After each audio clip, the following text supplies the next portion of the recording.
please subscribe and don't forget to press the bell icon to get notified whenever we upload a new video. नमस्कार, मैं हूं आपके साथ सुमित अवस्थी और इस वक्त आप देख रहे हैं अपना फेवरेट डिबेट शो हम तो पूछेंगे। कांग्रेस ने बीजेपी के खिलाफ मोर्चा खोल दिया है। निशाने पर आरएसएस है और निगाहें 2019 पर। आरएसएस को बीजेपी का सियासी बैकबोन मानने वाली कांग्रेस ने इस बार आरएसएस की ही तुलना जहर से कर दी है। जिस आरएसएस को यानी राष्ट्रीय स्वयंसेवक संघ को राहुल गांधी बापू की हत्यारी संस्था बता चुके हैं, जिसकी तुलना मुस्लिम ब्रदरहुड और आईएसआईएस जैसे आतंकी संगठनों से कर चुके हैं, वही आरएसएस भविष्य का भारत विषय पर होने वाले व्याख्यान कार्यक्रम में राहुल गांधी और वामपंथी नेताओं सहित विरोधी विचार के नेताओं को बुलाना चाहती है। लेकिन कांग्रेस कोर ग्रुप ने राहुल को खबरदार कर दिया है। मल्लिकार्जुन खड़गे ने आरएसएस को न केवल जहर कहा, बल्कि इसे पीने के बाद के अंजाम का एहसास दिलाने की भी कोशिश की। आरएसएस को लेकर मची इस खलबली के बीच राहुल गांधी की करीबी और कांग्रेस की सोशल मीडिया टीम की इंचार्ज दिव्या स्पंदना, इनका नाम राम्या भी है, ने एक ट्वीट किया है आज और इन दोनों संगठनों के बीच यानी मुस्लिम ब्रदरहुड और आरएसएस के बीच एक तुलनात्मक विश्लेषण करते हुए ये साबित करने की कोशिश की है कि दरअसल दोनों एक जैसी संस्थाएं हैं। दिव्या तो यहां तक कह गई कि अन्ना आंदोलन से आरएसएस को ताकत मिली और नरेंद्र मोदी देश के प्रधानमंत्री बन गए। इसमें मनमोहन सरकार की यानी कांग्रेस की सरकार की हार का दर्द साफ छिपा हुआ था। जन आंदोलन पर सवाल खड़ी करने वाली दिव्या ने भी आरएसएस की तुलना मुस्लिम ब्रदरहुड जैसे आतंकी संगठन से की। ये वही संगठन है जिसके नेता मोहम्मद मोर्सी के लिए मनमोहन सिंह ने दिल्ली में लाल कालीन बिछाए थे। आरएसएस की तरफ एक उंगली उठाने पर बाकी अपनी तरफ करने वाली कांग्रेस आज कई सवालों के मुहाने पर खड़ी है, क्योंकि कांग्रेस की इस दलील पे अन्ना हजारे से लेकर आम आदमी पार्टी के पुराने नेता भी सवाल खड़े कर रहे हैं कि आखिरकार कैसे वो इस अन्ना आंदोलन की तुलना आरएसएस के साथ जोड़कर कर सकती हैं। तो आज हम तो पूछेंगे कि क्या वैचारिक मतभेद की तुलना जहर से करना जायज है। हम ये भी पूछेंगे कि क्या अन्ना आंदोलन पर आरएसएस को मजबूत बनाने का आरोप जनता का अपमान है। और सवाल नंबर 3 कि क्या हिंदू राष्ट्र की बात करने वाली आरएसएस धर्मनिरपेक्ष सोच के खिलाफ है। आरएसएस जहर है, चखना मत, बकौल मल्लिकार्जुन खड़गे। इसी मुद्दे पर बड़े पैनल के साथ बड़ी चर्चा, लेकिन एक नजर पहले घटनाक्रम पर और फिर बहुत बड़ा पैनल लाइव डिबेट में।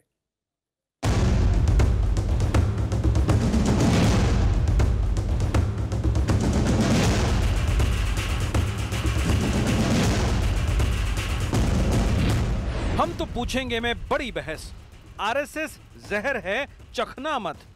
आरएसएस के हेडक्वार्टर में जाने का सवाल ही नहीं आता है। अगर कोई ये कहेगा भाई हम कैसे हैं, तुम पहले हम समझते हैं आरएसएस की फिलॉसफी एक पॉइजन के जैसा है, देश के लिए, समाज के लिए, दलितों के लिए और शोषित वर्ग के लिए।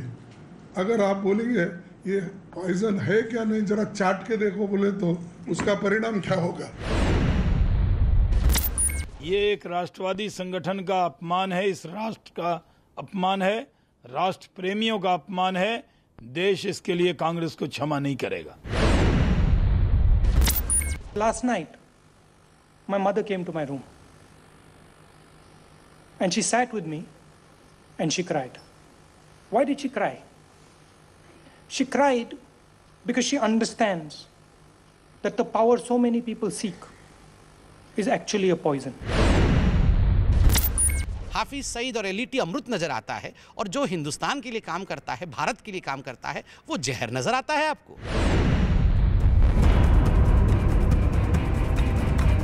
आरएसएस 17 सितंबर से 19 सितंबर तक होने वाले कार्यक्रम में विरोधी विचारधारा के नेताओं को न्योता भेजेगा। वामपंथी नेताओं के साथ ही कांग्रेस अध्यक्ष राहुल गांधी को भी आरएसएस का न्योता भेजा जाएगा। लेकिन इसकी आहट से ही कांग्रेस में खलबली है। आरएसएस को बापू की हत्यारी बताने वाली कांग्रेस अब बार बार उसकी तुलना जहर और मुस्लिम ब्रदरहुड से कर रही है। कांग्रेस की आईटी सेल की प्रमुख दिव्या स्पंदना ने आज अपने ट्वीट से फिर तीखा हमला बोल दिया। जहां तक आरएसएस का सवाल है, राहुल जी आप आरएसएस को एक आतंकी संगठन के साथ कंपेयर कर रहे हैं। आप कमर बाजवा के खिलाफ तो एक शब्द नहीं बोलते हैं, आप अलकायदा के खिलाफ तो एक शब्द नहीं बोलते हैं। वहाँ हाफिज़ सईद अपने एक इंटरव्यू के दौरान कहता है कि कांग्रेस एक अच्छी पार्टी है, भारत में एक अच्छे पार्टी भी हैं जो कांग्रेस है। हाफिज़ सईद आपकी तारीफ़ करता है, गुलाम नबी आज़ाद और आपके बहुत सारे नेताओं को एलिटी सर्टिफिकेट देती है जब वो हिंदुस्तान के खिलाफ बयानबाजी करते हैं। वो सब जहर नज़र नहीं आते हैं, वो अमृत नज़र आता है। दिव्या के ट्वीट ने विवाद का मसाला दे दिया है। दिव्या ने जिस मुस्लिम ब्रदरहुड की आरएसएस से तुलना की है, 2013 में उसी मुस्लिम ब्रदरहुड के नेता मोरसी को बतौर प्रधानमंत्री मनमोहन सिंह गले लगा चुके हैं। विवाद तो इस पर भी शुरू हो गया है कि अरब क्रांति की तुलना अन्ना आंदोलन से की जा रही है और अरब क्रांति से मुस्लिम ब्रदरहुड जैसा फायदा पहुंचाने का आरोप अन्ना आंदोलन के जरिए आरएसएस को। इस तुलना से भ्रष्टाचार विरोधी मुहिम से जुड़े तमाम लोगों के साथ ही अन्ना तक नाराज हैं। अभी मैं जब समाज और देश के सामने रखता हूँ, उसमें किसी न किसी को तो नुकसान हो ही जाता है, जो बुरे कर्म करने वाले। तो ऐसे बुरे कर्म करने वाले लोग हैं, वो नाराज तो है, तो वो तो आरोप प्रत्यारोप करते रहेंगे। अरब स्प्रिंग की जो शुरुआत हुई थी, वो शुरुआत ही वायलेंस से हुई थी। उन्होंने अपने आप को जला लिया था, उसके बाद वो मूवमेंट चालू हुई थी। हालांकि अन्ना मूवमेंट जो है वो सबसे ज़्यादा पीसफुल मूवमेंट रही है इस देश की। तो ऑन बोथ द काउंट्स मैं यही कह सकती हूँ कि बहुत ज़्यादा हम डिस्टर्ब्ड है और कांग्रेस ने इसके लिए माफ़ी मांगनी चाहिए। भ्रष्टाचार विरोधी अन्ना आंदोलन पर चोट, आरएसएस पर चोट और तुलना आतंकी संगठन से। जिस कांग्रेस के शासन में आरएसएस ताकतवर होता गया, जिस आरएसएस को बीजेपी को सियासी ताकत देने वाला संगठन माना जाता है, मिशन 2019 से पहले उसे बापू की हत्यारी, आतंकी संगठन और जहर बताने का क्या मकसद हो सकता है? आरएसएस को एक आतंकी संगठन के साथ जिस प्रकार से ये कंपेयर कर रहे हैं, ये दिखाता है कि कहीं ना कहीं नॉन परफॉर्मेंस के कारण, अकर्मण्यता के कारण राहुल गांधी जी के दिल में एक बहुत बड़ा क्षोभ है, बहुत हताशा है। और ये 2019 के चुनाव से पहले, मैं बता दूं, 2014 से पहले भी इसी प्रकार हिंदू आतंकवाद बताया गया था। 2019 से पहले जब ये बोलते हैं तो कहानी वही होने वाली है, ये हारने वाले हैं। इसलिए हम तो पूछेंगे कि क्या आरएसएस को जहर, मुस्लिम ब्रदरहुड और बापू की हत्यारी बताकर कांग्रेस 2019 का चुनाव जीत पाएगी? मैं अपने सवाल को एक बार फिर दोहराता हूं। इस लाइव डिबेट में लाइव पोलिंग चलती है, आपके जवाबों का हमको इंतजार रहेगा। सवाल सीधा सा है कि क्या आरएसएस को जहर, मुस्लिम ब्रदरहुड और बापू की हत्यारी बताकर कांग्रेस 19 का चुनाव जीत पाएगी? अगर आपको लगता हाँ तो HTP स्पेस देकर Y लिखिए, नहीं के लिए HTP स्पेस देकर N लिखिए। 51818 पर आप SMS कर सकते हैं, #HTP और #कांग्रेस वर्सेस RSS के जरिए भी आप ट्वीट कर सकते हैं और फेसबुक पर जाकर अपनी राय हमारे साथ साझा कर सकते हैं। बड़ी चर्चा के लिए जो खास मेहमान मेरे साथ जुड़ रहे हैं, उनका परिचय बारी बारी से कराऊं। यहाँ स्टूडियो में 2 खास मेहमान मेरे साथ आशुतोष जी हैं, जिन्होंने बहुत नज़दीक से अन्ना आंदोलन को कवर किया, फिर आप आम आदमी पार्टी में रहे, आप एक पत्रकार की हैसियत से मेरे साथ इस डिबेट में जुड़ रहे हैं। साथ में मेरे साथ प्रोफेसर रिजवान कैसर साहब जुड़े हुए हैं, जो कि जामिया मिलिया इस्लामिया के प्रोफेसर हैं। स्वागत है आपका, आप दोनों का इस डिबेट में। और जो लोग बाहर से हमारे साथ जुड़ रहे हैं, उनका बारी बारी से परिचय कराऊं। सबसे पहले डॉक्टर संबित पात्रा, भारतीय जनता पार्टी के प्रवक्ता, बीजेपी मुख्यालय से मेरे साथ हैं।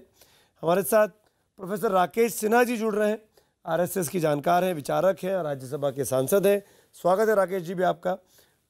रामकृपाल सिंह जी मेरे साथ हैं, देश के जाने माने वरिष्ठ पत्रकार, आपका भी स्वागत है।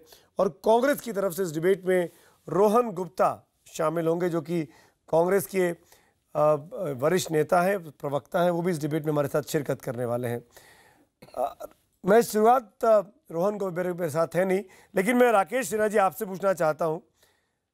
आपके बारे में कहा गया, यानी आरएसएस के बारे में कहा गया, ये एक जहर है, इसको चखना मत, इसका अंजाम क्या होगा ये सब जानते हैं।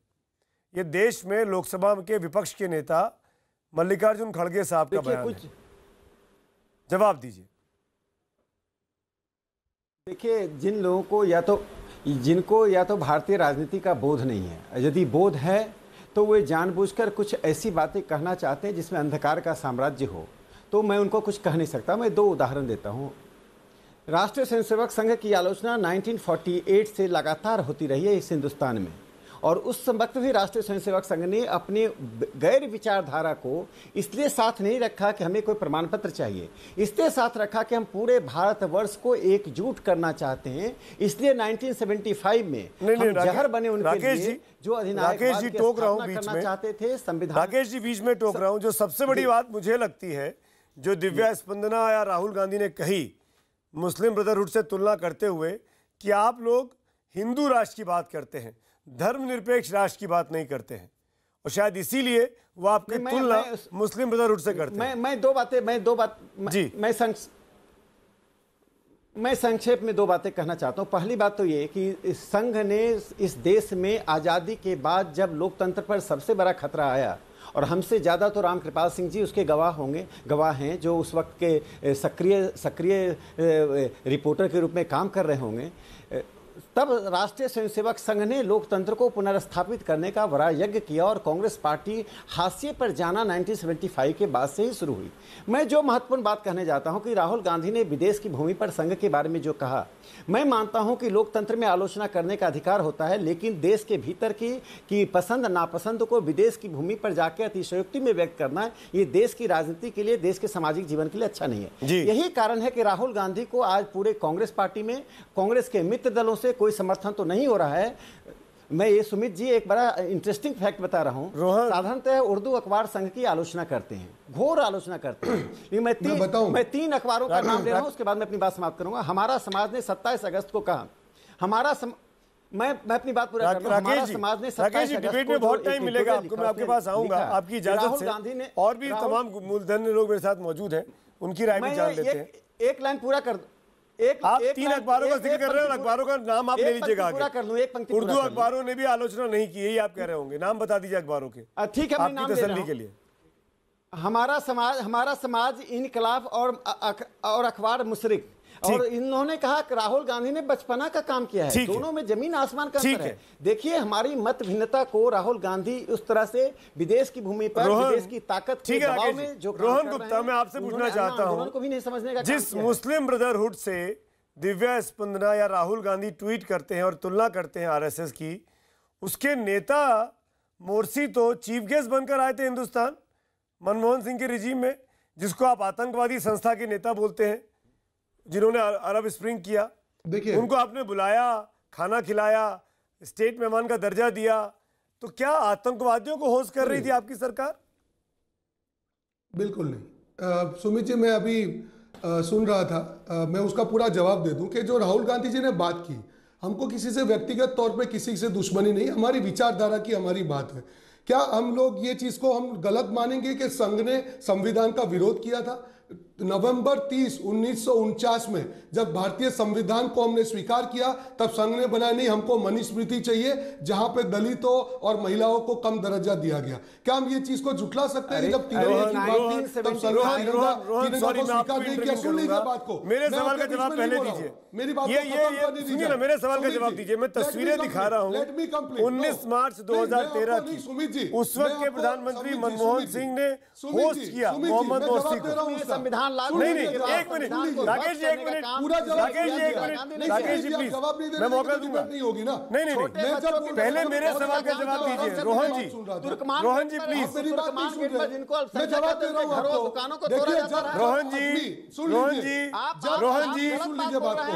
राकेश जी एक minute, can I Rohan Gupta only? दर्शकों को गुमराह मत कीजिए। रोहन गुप्ता सुनिए, आप या तो मान लीजिए कि मार्च 2013 में मोर्सी को होस्ट करना गलत था, क्या आप इसको मानने को तैयार हैं कि मनमोहन सिंह सरकार को नहीं करना चाहिए था? मोर्सी यहाँ पे सुन लीजिए, जब देश की बात होती है, तब जब हमारे देश के प्रधानमंत्री थे, वो यहाँ पे किस तौर पे आए थे देश में, वो आपको पहले चेक करना पड़ेगा। तो वो जब देश में आपने उनको होस्ट किया, तो ये क्यों ट्वीट कर रही है? सुन लीजिए, let me complete. Divya ji ये क्यों लिख रही है? Let me complete. तो ये दिव्या जी क्यों लिख रही है मुस्लिम ब्रदरहुड के बारे में? आप मेरे मुंह में सब अपनी बात रखेंगे तो बात नहीं होगी। नहीं, मैं अपनी बात ही रख रहा हूँ, मैं आपसे केवल जवाब जानना चाह रहा हूँ। आप बोलिए तो सही, आप बोलना ही नहीं चाह रहे। क्या बताइए? दिव्या जी को नहीं पता था कि 2013 में मोर्सी को होस्ट कर चुके मनमोहन सिंह? दिव्या जी ने क्यों ये ट्वीट किया? क्या गलत लिखा उन्होंने? क्यों ट्वीट किया? विचार आज मोदी जी आपको ये तय करना होगा, मोदी जी को जब आपको ये तय करना होगा कि अगर गांधी की हत्यारी है आरएसएस तो उसके प्रधानमंत्री को गले नहीं लगाना चाहिए था राहुल गांधी को। क्यों लगा लिया राहुल गांधी ने गले? और अगर लगाया गले तो इसका जवाब दीजिए फिर। मैदान से सुन लीजिए जवाब। बाहर जब यूएस का नरेंद्र मोदी को वीजा नहीं मिला था, सुन लीजिए, तब वो देश के प्रधानमंत्री नहीं थे। जब उसके बाद में जब प्रधानमंत्री बने, वो देश के प्रधानमंत्री के तौर पे वहां पे गए थे। वो चीज में कुछ गलती नहीं है। दूसरी बात, हम जब विचारधारा की बात करते हैं, अब राहुल जी की बात करते हैं, मैंने जो भी फैक्ट बोली, क्या संविधान का विरोध आरएसएस ने नहीं किया था? क्या तिरंगे का विरोध नहीं किया था? क्या गलत है? भारत छोड़ो 1942 की हम बात कर रहे हैं, क्या संघ ने विरोध नहीं किया था? ये वही संघ है जो मुस्लिम लीग के साथ बैठ के हिंदू महासभा में सरकार चलाई थी। लगाया था। कौन से मुझे राष्ट्रवाद की बात कर रहे हैं? आप कांग्रेस को राष्ट्रवाद मत सिखाइए, आप अपना राष्ट्रवाद अपने पास रखिए। आरएसएस के 80,000 कार्यकर्ता जेल में बंद है। आरएसएस के 80,000 कार्यकर्ताओं को डीआरआई के अंदर हिंसा के अंदर जेल में बंद कर दिया गया था। संघ के बड़े नेता जेल में थे। रोहन भाई, आपकी इजाजत से मैं दिव्या के ट्वीट का ये जो स्क्रीन पे चल रहा है इसका तीसरे नंबर का पॉइंट पढ़ रहा हूं। इन 2011 जब हम मुस्लिम ब्रदरहुड की बात कर रही हैं, in 2011 Arab spring gave flip to the Muslim brotherhood and brought Morsi to power. RSS से कंपैरिजन में लिखती है, in 2011 Anna movement gave flip to the RSS and brought Modi to power. अब आशुतोष जी मेरे साथ बैठे हुए हैं, बहुत करीब से कवर कर रहे थे उन दिनों में इस पूरे मूवमेंट को। आशुतोष जी, क्या ये बात ठीक है कि उस वक्त आरएसएस की मदद मिल रही थी या आरएसएस की वजह से अन्ना मूवमेंट इतना बड़ा हो पाया? देखिए, ये तो कांग्रेस पार्टी और वामपंथ जो उस वक्त थे, उन्होंने ये पूरा आरोप लगाया था कि अन्ना के आंदोलन में आरएसएस के लोग हैं। लेकिन मैंने तो कवर किया है, और ये आरोप लगाना कि आरएसएस उसकी लगाम उनके हाथ में थी, ये गलत है, बेबुनियाद है, उसका उससे कोई लेना देना नहीं है। जहाँ तक अभी राकेश जी कुछ बातें कर रहे थे तो राकेश जी को मैं इतिहास के 2 तथ्य खाली बता देता हूँ बहुत जल्दी में।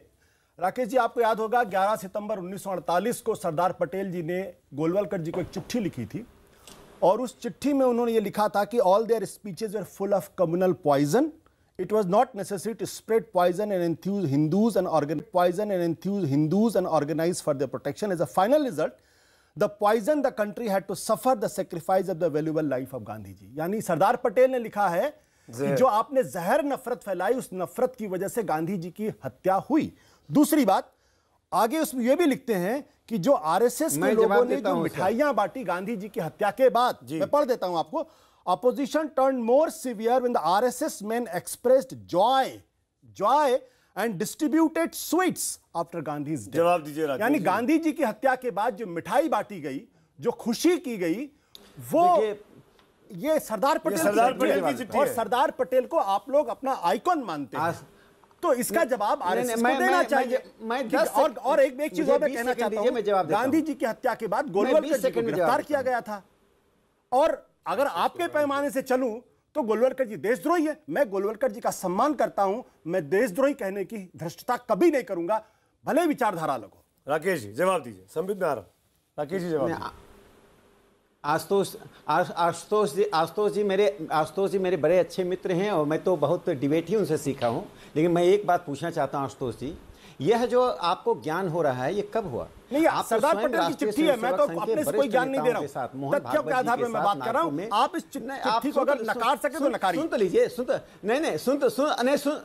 नहीं, देखिए आप भाग रहे हैं। अब बहुत महत्वपूर्ण बात कर रहा हूं। आप तो सौभाग्यशाली मैं नहीं कहूंगा, चूंकि आप कहेंगे आप मोहन भागवत जी के साथ मंच पर थे, दत्तात्रेय जी के साथ मंच पर थे, उस वक्त तो आपको नहीं जाना चाहिए था। ये आपकी असहमति इतनी है कि संघ ने गांधी की हत्या की। सरदार पटेल के इस पत्र को यदि उस मंच पर साझा करने के बाद यदि पता चला तो मैं आपको माफ करता हूं, नहीं तो मैं आपको बेईमान मानता हूं। आपको मोहन भागवत जी के साथ मंच पर नहीं जाना चाहिए था। इंडिया पॉलिसी फाउंडेशन में दत्तात्रेय जी के साथ मंच पर नहीं होना चाहिए था। अब सरदार पटेल जी का मैं पत्र पढ़ता हूं, सुन लीजिए। सरदार पटेल ने कहा, नेहरू जी को पत्र लिखकर कहा, आरएसएस हजारों कुकर्मों के लिए जिम्मेदार हो सकता है, पाप के लिए सिंस शब्द का प्रयोग किया, लेकिन महात्मा गांधी की हत्या के लिए जिम्मेदार नहीं है। मैं डे टू डे गांधी हत्या के इन्वेस्टिगेशन से जुड़ा हुआ सरदार पटेल का कोई हाथ नहीं है। ये मेरे सामने है, गांधी हत्या को हिस्ट्री का डॉक्यूमेंट है। यदि ये पत्र सत्य है, नहीं सत्य है, पत्र लिखा राकेश जी, आप विद्वान आदमी हैं, आप इस चैनल पे कह दिए सरदार पटेल ऐसी कोई चिट्ठी पत्र सत्य है। आप नहीं, आप अगर मगर मत करिए, आप इस कैमरे के सामने, राष्ट्रीय कैमरे के सामने कह दीजिए सरदार पटेल ने गोलवलकर को ऐसी चिट्ठी कभी नहीं लिखी थी 11 सितंबर 1948 को। राकेश जी, क्या ये गलत चिट्ठी है? सुनेंगे तो आप बोलिए कि इतिहास कह सकते नहीं है। क्या ऐसा हो रहा है कि आशुतोष जी अलग चिट्ठी का जिक्र कर रहे हैं, आप अलग चिट्ठी का जिक्र कर रहे हैं? एक ही चिट्ठी में दोनों बातें नहीं हो सकती। ये पंडित जवाहरलाल नेहरू ने लिख रहे हैं और जो आप जो बात कर रहे हैं दोनों अलग अलग। सुन तो लीजिए। अरे 10 सेकंड में मेरी जवाब सुन लीजिए, अनइंटरप्ट 10 सेकंड से। देखिए, गांधी हत्या के दौरान जो वैचारिक और भावनात्मक उफान उठा, उसमें पूरे दौरान में अलग अलग तरह के अलग अलग नेताओं ने पत्र लिखे। सत्य है, ये पत्र भी सत्य है जो मैं कह रहा हूं, इसके बाद लिखा गया पत्र भी आप माना सरदार पटेल यानी गांधी जी की हत्या के बाद सरदार पटेल ने लिखा था कि आप लोगों ने, आरएसएस के लोगों ने मिठाइयां बांटी, खुशी जताई। चलिए, आपने मान लिया। लेकिन यह सुन तो लीजिए, यह र्यूमर के आधार पर लिखे गए पत्र का खंडन, इसी पत्र का खंडन 2 आयोगों ने किया है। उन 2 आयोगों पर यदि आपको आशुतोष जी विश्वास नहीं है तो मैं सरदार पटेल को झूठा साबित करना चाहते हैं तो द्वारा बनाए गए 2 आयोग, कपूर आप सरदार पटेल को अगर झूठा साबित करना चाहते हैं, अरे भाई, तो आप स्वतंत्र हैं उसके लिए। अरे संबित, मैं आ रहा हूं। नहीं, जो आयोग का अंतिम फैसला होता है, कोर्ट का फैसला होता है, वो अंतिम सत्य होता है। कोर्ट और आयोग के फैसले को हम मानते हैं। बाला साहब देवरस ने चिट्ठी लिखी थी, उन्होंने कहा था कि हम सरकार की मदद करेंगे, इमरजेंसी का स्वागत किया था और देवरस जी ने। वही सरदार पटेल संघ के साथ मिलकर सोमनाथ मंदिर बना रहे थे। राकेश जी, मैं आऊंगा, बाकी संघ को कांग्रेस में ज्वाइन करने के लिए कह रहे थे। कांग्रेस के वर्किंग कमेटी ने रिजोल्यूशन पास करके, राकेश जी आपकी इजाजत से संबित पात्रा मैं आपसे पूछना चाह रहा हूं, पहले बापू की हत्यारी बताया, फिर मुस्लिम ब्रदरहुड, फिर आईएसआईएस और अब जहर। क्या ये सीधा हमला नहीं है? क्या ये दिखाता नहीं कि कांग्रेस पार्टी पूरी तरीके से हाथ झोंकर अब 19 तक इस लाइन को टो करने वाली है और बीजेपी और आरएसएस पर सीधा हमला करने वाली है? संबित पात्रा। देखिए सुमित जी, अगर मैं अभी एक दिया लेकर जाके सूरज के सामने खड़ा हो जाऊंगा और सूरज को चिल्ला चिल्ला कर गाली देने लगूंगा कि देख सूरज तू क्या कर रहा है, मुझे देख मैं दिया लेकर आया हूं, ये पूरे संसार को उजला कर रहा है, तो क्या होगा? सूरज को कोई रिप्लाई देना चाहिए क्या? अब मैं बोल सकता हूं। आप लोग तो डेमोक्रेसी के पिताजी हैं, थोड़ा बोलने दीजिए मुझे। गरीब बहुत देर बाद आया है, प्लीज। देखिए, अगर सूरज के सामने लेके मैं चिल्लाने लगूं, हाँ, तो मन में करिए थोड़ा सा प्लीज। तो सूरज को गाली देने इतना अच्छा आपने बोला कि मेरे तो यहाँ पे हाँ, तो पूरी दिल को बाहर करके, थोड़ा दिल को बाहर रखिए, अभी चिल्लाइए मत, जीभ बाहर करिए, दिल ही बाहर करिए, जीभ को अंदर, जीभ को अंदर रखिए, दिल को बाहर करिए। Thank you. किसी के भी थॉट प्रोसेस को तोड़ के फायदा किसी को नहीं मिलेगा, अंत में दर्शकों को उसमें पूरा उलझन होती है। Sambit, let it complete 40 second. Thank you.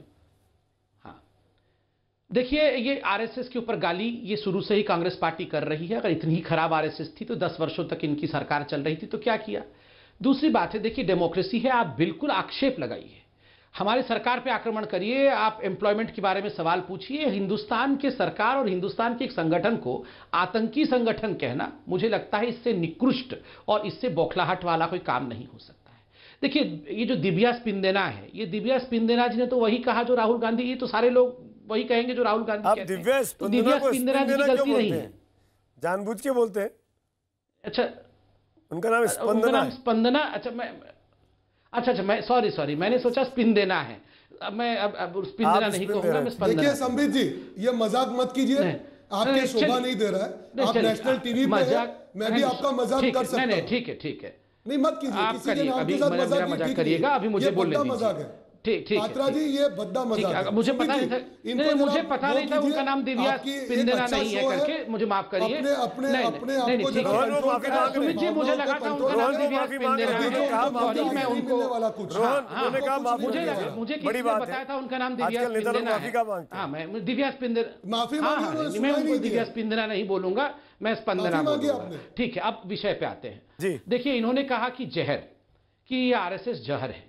ये सोनिया गांधी जी बाटला हाउस एनकाउंटर में जब आतंकवादी मारे जाते हैं, उनके बॉडी को देख कर रोती हैं, उनको अमृत कहती है, और ये हिंदुस्तान के हिंदुओं को ये जहर कहती हैं।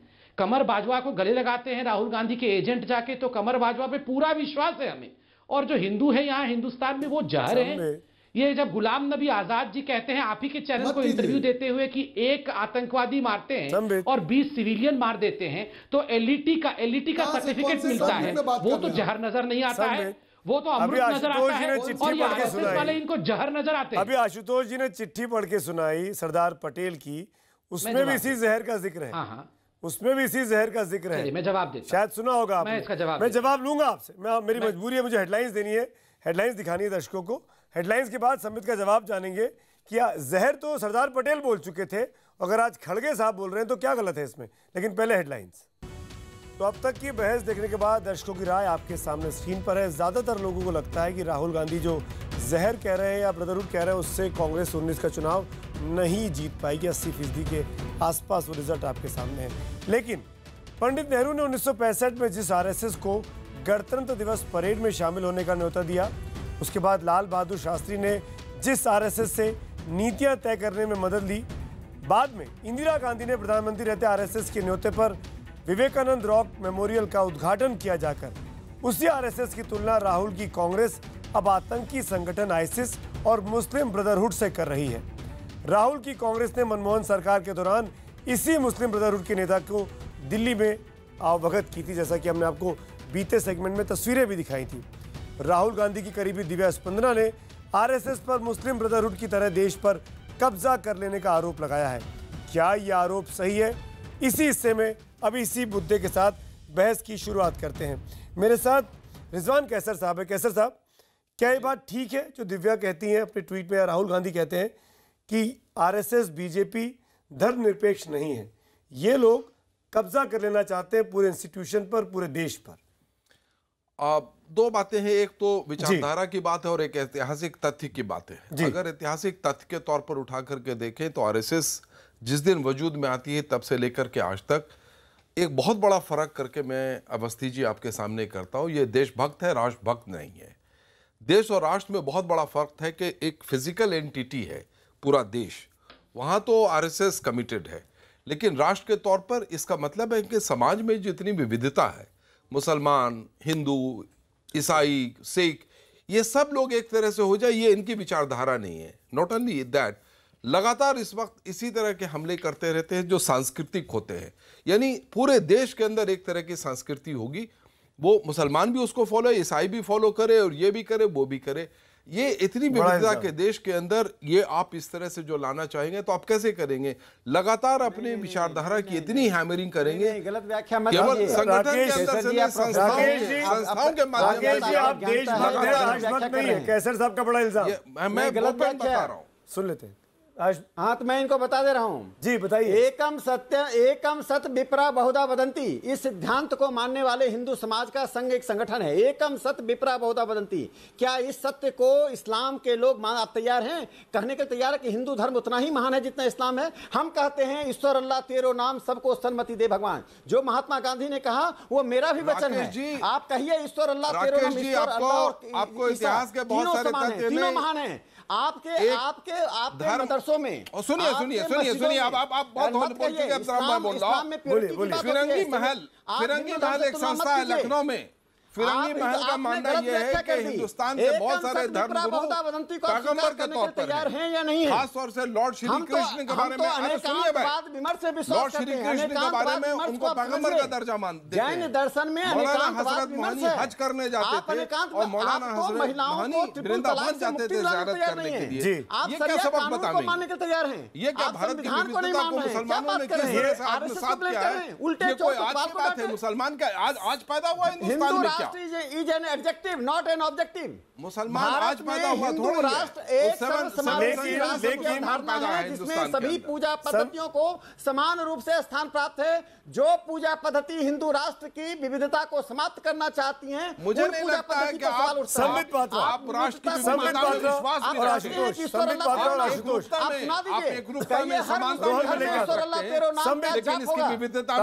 रखते। अरे आप तो एक छोटा सा प्रश्न है, महात्मा गांधी ने कहा था प्रार्थना समाज में, ईश्वर अल्लाह तेरो नाम, ये मुसलमानों के घर में हो, हिंदुओं के घर में भी हो, आप तैयार हो जाएं?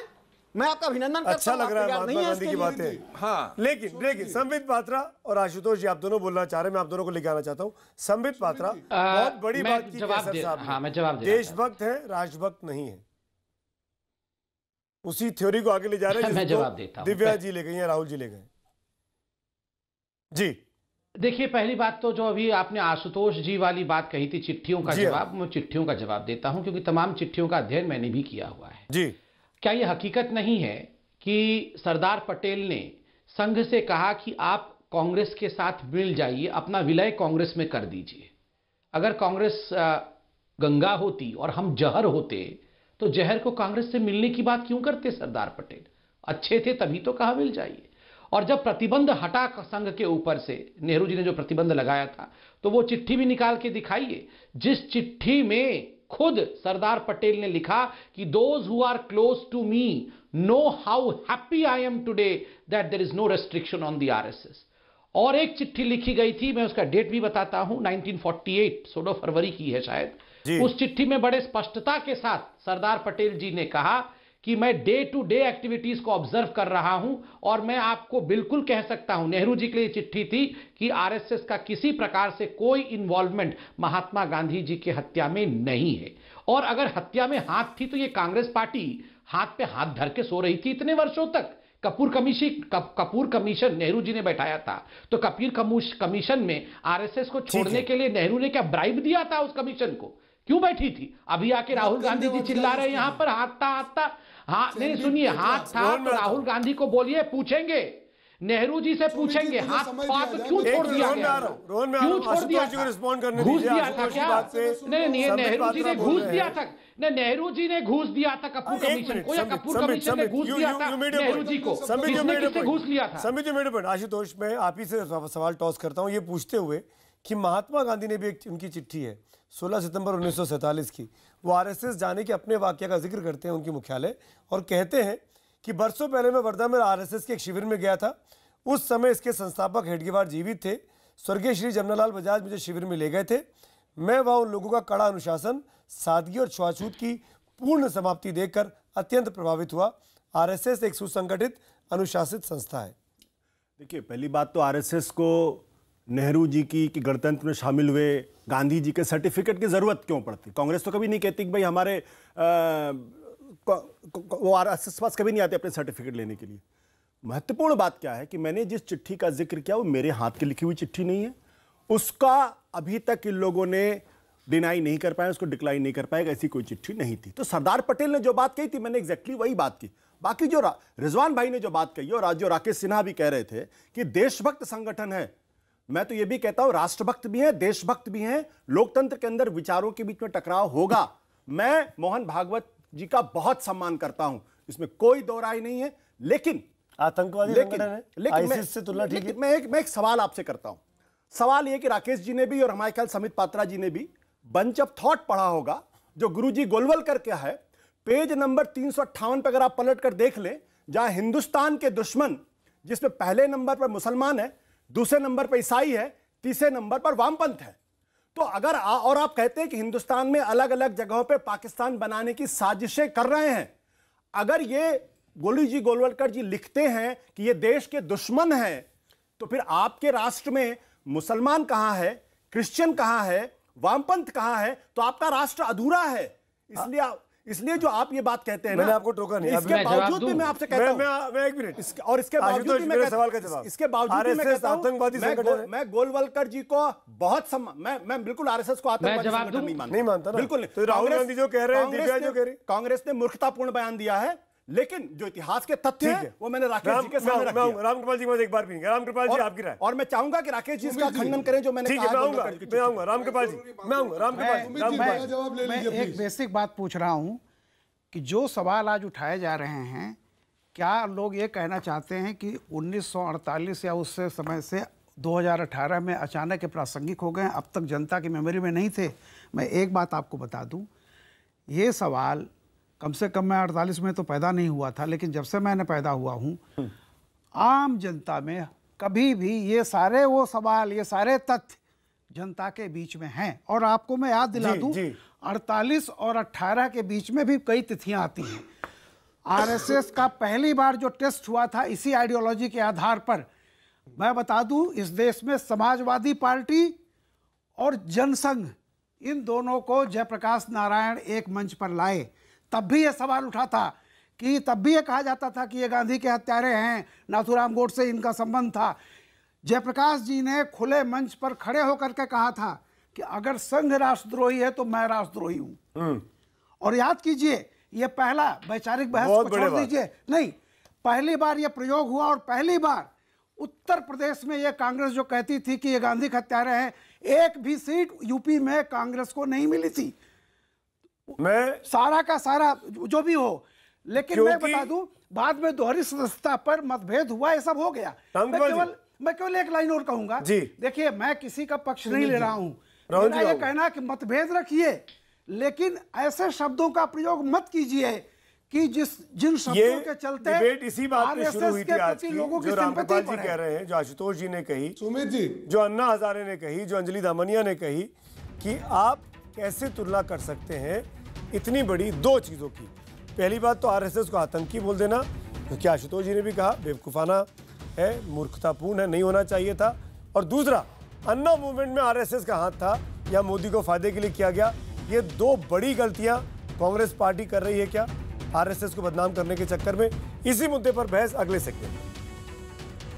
आखिरी सेगमेंट है, दर्शकों की राय आपके सामने है। ज्यादातर लोगों को लगता है कि आरएसएस को कोस कर या आलोचना कर राहुल गांधी 19 का चुनाव नहीं जीत सकते, लेकिन राहुल गांधी गले मिलने और प्रेम की राजनीति करने का दावा कर चुके हैं। लोकसभा में उनकी झप्पी को विरोधियों ने नौटंकी तक कहा है, उसे फिल्मी डायलॉग तक कहा गया। अब जब राहुल को आरएसएस ने अपने कार्यक्रम में आने का न्योता देने का मन बनाया है तो राहुल गांधी के सामने अपनी कथनी को करनी में बदलने की चुनौती भी खड़ी हो गई है। क्या राहुल आरएसएस के कार्यक्रम में, जो कि 17 सितंबर को दिल्ली में होना है, विज्ञान भवन में जाकर ये साबित करेंगे कि विचारधारा से असहमति होने पर भी वो संवाद की गुंजाइश बनाए रखना चाहते हैं, या फिर उन्होंने अब तक जो कुछ किया वो सब वाकई में एक नौटंकी थी, एक फोटो अपॉर्चुनिटी थी। रोहन, मैं आपके साथ ही शुरू करना चाहता हूँ। आरएसएस वाले मामले पे अन्ना का बयान सुना आपने, आशुतोष जी का बयान सुना आपने, सामने बैठे हुए हैं, और अंजलि का बयान सुना, जस्टिस संतोष हेगड़े का बयान भी आया है। सब ये कह रहे हैं कि वो नहीं कहना चाहिए था, आप उस आंदोलन का अपमान कर रहे हैं आरएसएस की फायदा दिलाकर। और दूसरी बात, क्या आतंकी संगठन कहकर आपने मूर्खतापूर्ण काम नहीं कर दिया? बकौल आशुतोष जी का कोड इस्तेमाल कर रहा हूं मैं। रोहन जी। बिल्कुल नहीं, देखिए सुनिए, संबाइट पात्रा जी जब अपनी बातें कर रहे थे तब मैं उनको आराम से आपको मैं टोकूं? सबसे बड़ी चीज मैंने उनको टोका था स्पिन देना पर। सॉरी, मैंने संबित पात्रा जी बोला, सॉरी नहीं, मैंने संबित पात्रा जी बोला, सॉरी। देखिए, सबसे बड़ी चीज आप समझिए कि ये चीज कहां से आई। देश में जिस प्रकार का एक घृणा का माहौल हुआ कि हर स्वायत्त संस्था पे अपना कब्जा करना है, भाई को भाई से झगड़ाना है, ये किसकी विचारधारा है? ये आरएसएस की विचारधारा है। ये एक ऐसी विचारधारा है जिसने नोटबंदी को भी देश के ऊपर थोप दिया। राहुल गांधी जी को व्यक्तिगत तौर पे आरएसएस से कोई प्रॉब्लम नहीं है, पर आप इस देश में ऐसी विचारधारा नहीं थोप सकते जहां नफरत की राजनीति हो। हम सब जानते हैं लिंचिंग की घटना जो हो रही है, वो दलित हो, मुस्लिम हो, महिला हो, क्यों है नफरत की भावना? क्योंकि आरएसएस की विचारधारा में किसी की सुनवाई नहीं है। हम जो बोले वो सत्य है, हम जो बोले वो ब्रह्म सत्य है। सब आपकी आलोचना कर रहे हैं, विरोध है, सब आपकी आलोचना कर रहे हैं और यहाँ बैठ के सब लोग कर रहे हैं। देखिए, जिसको आलोचना नहीं, हम तो देश की जनता के साथ आप मुझे एक बात का जवाब दीजिए। इस प्रकार की राजनीति, जी बोलिए। एक बात का जवाब दीजिए, अब आरएसएस बुला रही है, न्योता दे रही है, गले मिलेंगे जाके, भागवत जी के कार्यक्रम में शरीक होंगे, प्रेम की राजनीति का एग्जाम्पल सेट करेंगे राहुल गांधी? देखिए, सबसे बड़ी चीज, जब तक हमारी विचारधारा एक नहीं है, हमारी उनसे दुश्मनी नहीं है, हमारी उनके करनी से हमको प्रॉब्लम है। आरएसएस को जो करना हो करे, पर देश को तोड़ने का काम अगर आरएसएस करेगी तो राहुल गांधी जी उसके सामने खड़े रहेंगे, ये काम नहीं होने देंगे। 4.5 साल के बाद सुमित जी एक चीज बताइए, ये सरकार के पास में इतने मौके थे, अब मैं जवाब दे सकता हूं सुमित जी? हो रही है क्योंकि कुछ है नहीं, इनके पास बात करने के लिए नहीं है। नफरत हर जगह पे, न्याय तंत्र हो, एजुकेशनल इंस्टीट्यूट हो, हर जगह पे आरएसएस। ठीक है, संबित का जवाब सुनते हैं। देखिए, अभी क्या बताया गया? अभी बताया गया कि आरएसएस ने देश पे नोटबंदी थोप दिया, इसलिए आरएसएस आतंकी संगठन है। चंद दिनों पहले राहुल गांधी जी ने कहा कि ये जो जीएसटी हुआ उसके लिए देश में लिंचिंग हो गया, और आरएसएस आतंकी संगठन है। मतलब बेसर पैर के स्टेटमेंट का अगर उदाहरण दिया जाए तो राहुल गांधी जी का स्टेटमेंट। पर जवाब तो दीजिए, मैं तो सच में सोच रहा हूं कि यहाँ पात्रा जी जवाब दे दीजिए, क्यों राहुल गांधी जी को जवाब, नोटबंदी क्यों हुई? अरे आप बैठिए ना, आप सुनिए ना, आप बताइए सुमित जी, बताइए राहुल गांधी जी बोल रहे हैं जीएसटी के कारण लिंचिंग हुआ, इसका जवाब होगा कि ये जो व्यापारी वर्ग है, ये व्यापारी लोग जो है हिंदुस्तान के, वो जाके लिंचिंग कर रहे हैं। तो पूरे देश को जानते हैं। सुमित जी, मैं तो इनके बीच में नहीं बोला, मैं यहाँ किसकी लिंचिंग हो रही है देखिए जरा, मैं तो इनके बीच में बिल्कुल नहीं बोला। ये तो नोटबंदी क्यों? नहीं, आप जवाब मांग रहे हैं तो कैसे जवाब मांग रहे हैं, तो कान से सुनिएगा ना जवाब। वापस आ गए नहीं, जवाब कैसे, नहीं जवाब सुनिएगा कैसे, कान से ना सुनिएगा। यही आपकी एक बात नहीं बोलेगा तो बेहतर रहेगा। रोहन, आप हाथ उठाइए, मैं आऊंगा आपके पास। Let him respond. आप ही के सवालों का जवाब दे रहे हैं वो, और इनफैक्ट देश के सवालों का जवाब सबको जानना चाह रहा है। नोटबंदी क्यों की गई, लिंचिंग को क्यों हो रहा है? संबित पात्रा, जवाब दीजिए। मतलब सुमित जी, मैं समझ नहीं पा रहा हूं। नोटबंदी आरएसएस ने थोप दिया तो वो मुस्लिम ब्रदरहुड हो गया, जीएसटी होके व्यापारी वर्ग जो हिंदुस्तान का है वो लिंचर बन गया, और आरएसएस आतंकी संगठन बन गया, आईएस के साथ समान हो गया। आप बताइए कि ये किस प्रकार के स्टेटमेंट है? यह व्यक्ति जो इस प्रकार का स्टेटमेंट बन रहा है वो अपने आप को प्रधानमंत्री के रूप में देखना चाहता है। काहे का जवाब दे भैया? आपका अध्यक्ष, आपके अध्यक्ष का कोई समाज, कोई आपके अध्यक्ष का कोई समझ नहीं है तो हम जवाब देते फिरेंगे। अरे सुमित भाई, ये लोग इतने फ्रस्ट्रेटेड क्यों है सुमित भाई? ये आप जहर पी के आए हैं क्या मेरे भाई? मैं कैसे बता दूं संबित भाई? जहर पी के आए हैं क्या? ऐसे चिल्ला क्यों रहे हैं? संबित देखिए सुमित भाई, एक मिनट, अब क्योंकि बात नोटबंदी की हो गई है, बोल नहीं सकता। संबित, बात नोटबंदी की हो गई तो मुझे बताइए, नोटबंदी से देश को मिला क्या? एक सवाल पूछ, मेरा सवाल है, दर्शकों का सवाल है। उस नोटबंदी से 8 नवंबर 2016 को जो हुई, आज हम 2 साल आगे आ गए हैं, मिला क्या हम लोगों को? ठीक है। देखिए सुमित भाई, आपने अभी आज जो ये डिबेट किया है, ये संघ के ऊपर किया है। नोटबंदी के ऊपर क्या मिला और किस प्रकार मिला, ये प्रेस कॉन्फ्रेंस अभी हुआ है। दूसरी बात है, आप बताइए, ये प्रणब मुखर्जी जो है ये जहर पीने गए थे। ये प्रणब मुखर्जी जहर पीने गए थे। जहर पीने के बाद प्रणब मुखर्जी आके जब राहुल गांधी के साथ इफ्तार पार्टी पे बैठे थे, सुमित जी का सवाल का जवाब सुमित जी इस प्रकार नॉन स्टॉप फ्रस्ट्रेटेड होकर लगातार बोल रहे हैं। सॉरी, मेरे को बीच में टोकना पड़ रहा है, आपको टोकना पड़ रहा है। क्यों लगातार बोल रहे हैं मैं बताऊं? ये क्यों लगातार बोल रहे हैं कि जिसके पार्टी में राहुल गांधी जैसा अध्यक्ष होगा उसका ऐसे ही तो हाल होगा। कैसे डिफेंड करते होंगे 100 टन का पत्थर अपने दिल पे रख के सोचिए। सुमित जी, इनको बोलिए देखिए नोटबंदी में आप दोनों के चक्कर में बाकी सबका समय जाया हो रहा है। रिजवान साहब कुछ कहना चाह रहे हैं। संबित जी, आपकी इजाजत से नोटबंदी के बारे में आपने सुमित जी बस 10 सेकंड में, सुमित जी आपने नोटबंदी के बारे में सवाल पूछा, आप बोले तो मैं जवाब दे देता हूं। बोलिए। नोटबंदी के बारे में सवाल पूछिए, मगर नोटबंदी के लिए आप हमें आतंकी संगठन कहेंगे? अरे धिक्कार है, आप जाके जर्मनी और लंदन में कहेंगे कि ये आरएसएस और ये बीजेपी आतंकी है। नोटबंदी पे आप पूछिए ना सवाल हमसे, हम जवाब देंगे। प्रेस कॉन्फ्रेंस करके आपके राहुल गांधी को जवाब दिया हमने अभी कि राहुल गांधी और उनके जो पुरखों ने लूटा था ना करोड़ों खरबों रुपए, वो कागज बन गया तो खून के आंसू रो रहे हैं। जवाब दिया रिजवान साहब, अगर आरएसएस पूरी बहस को अगर पुराने ओरिजिनल मुद्दे पे लाया जाए कि आरएसएस कितना देशभक्त और कितना राष्ट्रभक्त है, मैं अपनी बात पे कायम रहते हुए ये कहूंगा कि इसकी देशभक्ति पे कोई शक नहीं है, लेकिन राष्ट्रभक्ति पर बड़ी मुसीबत है। आशुतोष अभी पिछले वाले सेगमेंट में कुछ अपनी बात कहना चाहते थे। 97-98 में जब गुजरात में डांग के जिले में ईसाइयों पर हमले हो रहे थे, तब संघियों की तरफ से एक नारा आया था, पहले ईसाई फिर कसाई। इन्हें सेंस के इनके पूरे आइडियोलॉजिकल मेकअप में कहीं मुसलमान फिगर नहीं करता है, क्रिश्चियन फिगर नहीं करता, फिर भी कहते हैं कि हम राष्ट्र हैं। तो सवाल ये बनता है कि राष्ट्र किन लोगों से बनता है? देखिए, मैं राष्ट्र केवल समाज के एक तरह के लोगों से बनता है जल्दी से रिस्पॉन्ड, या जितनी विविधता है वो सब मिला करके राष्ट्र? जल्दी से रिस्पॉन्ड। मैं 20 सेकंड। देखिए, आप सुन लीजिए, मैं सिर्फ इतना कहना चाह, राहुल गांधी का बयान बहुत सुनियोजित है। पहले जो हिंदू टूरिज्म का जो एक नैरेटिव चलाया था, उसका उद्देश्य ही था इसका मुस्लिम ब्रदरहुड के समानांतर खड़ा करना, तब विफल हो गया चूंकि कोई सत्य नहीं था। तब जो निष्कर्ष था वो राहुल गांधी बोले। मैं कहता हूँ वेटिकन की ताकत, हिंदू समाज, हिंदू संस्कृति, हिंदू सभ्यता को बदनाम करने के लिए बात आरएसएस टेरर पर आ गई है। और यही बात क्या कांग्रेस पार्टी अगले चुनावों तक जिंदा रखेगी? कांग्रेस बीजेपी और आरएसएस को घेर पाएगी, इस पर लगातार देश की नजर रहेगी। लेकिन ज्यादातर लोगों ने कहा कि इस तरह के हमले कर कर राहुल गांधी 19 का चुनाव नहीं जीत सकते। शुक्रिया तमाम मेहमान जो मेरे साथ इस डिबेट में जुड़े। चलते हैं किशोर के पास 100 बात की एक बात के लिए। Good night.